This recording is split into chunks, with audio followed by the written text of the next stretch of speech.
एक बार फिर स्वागत है आपका न्यूज 18 इंडिया के सबसे बड़े कार्यक्रम आर पार के आज के एडिशन में। ठीक है, मैं विषय पर आ जाता हूं क्योंकि आज के जो दो राय है नहीं इस पे तो आज के हमारे जो मुद्दे हैं वो है क्या राजकुमार भाटी, संसद का जो पहला सत्र था वो 5 साल की पिक्चर का ट्रेलर भी है एक तरह से। हाँ, कह सकते हैं, क्योंकि 10 साल मोदी जी बिना विपक्ष के नेता के प्रधानमंत्री रहे, सामने कोई नहीं था।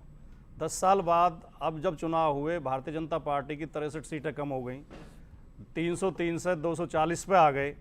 उन्हें 2 बैसाखियों पे सरकार चलानी पड़ रही है और उनके सामने एक सशक्त विपक्ष खड़ा है 232 सीटों के साथ। और विपक्ष के नेता ने जो पहली बार बोला संसद के अंदर, तो जिस तरह मंत्री बार बार खड़े हो रहे थे, रक्षा मंत्री, गृह मंत्री, प्रधानमंत्री, दूसरे इनके सांसद, जो उनके अंदर एक अकुलाहट दिखाई दे रही थी, बेचैनी दिखाई दे रही थी। पहली बात तो मैं इनको बधाई देता हूं, इन्होंने कहा 5 साल तक ऐसे ही चलेगा, इसका मतलब 5 साल सरकार चलेगी। वो दूसरा मैं कहना चाहता हूं, देखिए एक बड़ा अंतर आया है 10 साल के बाद। नेता सुधांशु जी थोड़ा मतलब 240 में थोड़ी घबराहट तो होती होगी। नहीं, आप मजेदार बात देखिए, पहले क्या था, कोई नेता विपक्ष नहीं था, अब सब बराबर थे विपक्ष के नेता।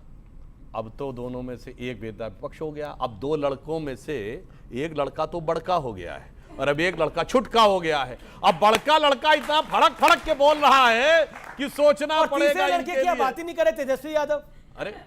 अरे वो तो बेचारे हैं ही नहीं ना यहां पे संसद में। पर सुनिए, अपने अखिलेश जी तो वहां से विधानसभा में रहते तो कम से कम नेता प्रतिपक्ष रहते, तो वहां वो बड़का रहते।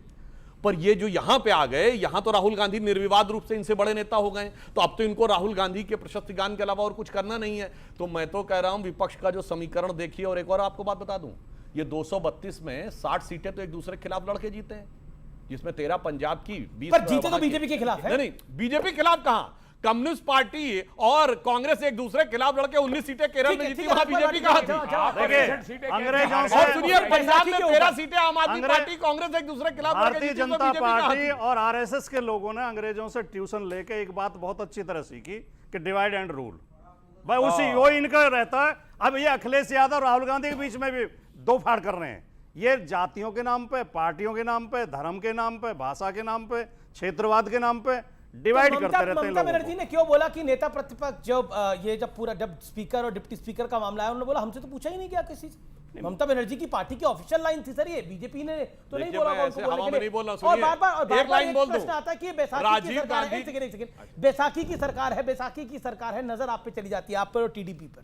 हम चुनाव पूर्व के गठबंधन है, तो फिर बैसाखी की सरकार कैसे हुई? 292 सीट जनता ने जनादेश दिया उस गठबंधन को, संविधान सम्मत उस गठबंधन के पास जनादेश है, उसने सरकार बनाया। राष्ट्रीय कार्यकारिणी जदयू ने पारित कर दिया प्रस्ताव कि अब जीवन भर एनडीए में ही बने रहेंगे जब तक ये पार्टी है। दूसरा एक सवाल है कि ये भाटी जी कह रहे थे कि 5 साल ऐसा चलेगा कि जो राहुल गांधी हरकत कर रहे हैं संसद में, तो चुनाव में झूठ बोल करके तो आप निकल सकते हैं, 99 पे निपटा देगी जनता। संसद में झूठ बोलकर नहीं निकलेंगे। 5-6 झूठ बोला है और सारे झूठ को मीडिया ने भी बेनकाब किया और देश की जनता भी। रहमानी साहब, आप क्यों उम्मीद भरी नजरों से देख रहे हैं उनको? मैं इनको उम्मीद भरी नजरों से इसलिए देख रहा हूं कि 2025 के बाद ये जीवन भर की बात जीवन भर रहेगी या नहीं रहेगी, अभी ये भी नहीं कह पाएंगे, मैं भी नहीं कह पाऊंगा, वो तो कह रहे हैं।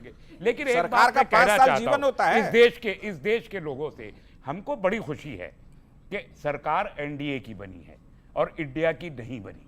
और उसका कारण यह है कि अगर इंडिया की सरकार बन गई होती तो 1 साल से ज्यादा चल नहीं सकती थी। सुधांशु जी जिस तरफ इशारा कर रहे हैं ये बड़का चुटका में, उससे साफ जाहिर हो रहा है 1 साल चल नहीं क्या कमाल है। और न पॉलिटिकल, ऐसे कौन करता है? पॉलिटिकल और इकोनॉमिक दोनों सतह पर हमारा डिस्टेबलाइजेशन होता, जो उन लोगों को सूट करता जिनका नाम लेते हुए सुधांशु जी डरते हैं।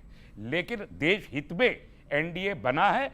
अच्छी बात यह है मजबूत और अहंकारी सरकार नहीं बनी, कमजोर और मजबूर सरकार बनी है। जनता के बारे में सोचना पड़ेगा, अपोजिशन के लीडर को ठीक है, ये आपने बोला। चलिए, ये पहला नतीजा है जिसमें जनता भी खुश है, विपक्ष भी खुश है और पक्ष भी खुश है। ऐसी खुशी कम देखने को मिलती है। लेकिन प्रधानमंत्री ने एक इंटरेस्टिंग बात बोली राजकुमार भाटी कि नंबर 543 में से 99 आए हैं, 100 में से 99 नहीं आए हैं। तो लेकिन खुशी ऐसी चल रही है कि 100 में से 99 नंबर आ गए हैं। लेकिन आप एक बात तो देखो कि 2 आदमी लगातार प्रयास कर रहे हैं। एक आदमी करोड़पति था, वो 50 लाख पे आ गया।